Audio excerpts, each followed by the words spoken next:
ভুঁড়ে কমাচ্ছ না তো? কমাচ্ছি। কেন কমাচ্ছ? কারণ জীবনের অনেকগুলো অধ্যায় থাকে, তো আমার মনে হয় যে লকডাউনের পরে একটা নতুন জীবন শুরু হয়েছে, আর এক্সট্রা ব্যাগেজ আর ক্যারি করবো না, কারণ প্লেনেও নিচ্ছে না, আমিও আর ক্যারি করবো না। খুবই এক্সাইটেড, কারণ বাংলা সিনেমার লাস্ট 22 বছর ধরে এখানে কাজ করছি। বাংলা সিনেমা আমাকে অনেক সুযোগ করে দিয়েছে, এবং সে যা আমাকে দিয়েছে আমার খাটনির পরিবর্তে, তার মধ্যে আমার কোনো খেদ নেই, তার প্রতি কোনো গ্রিভেন্স নেই আমার।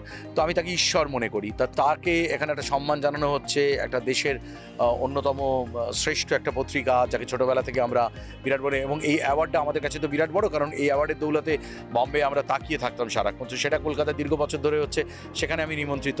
গ্রেট, ভালো লাগছে।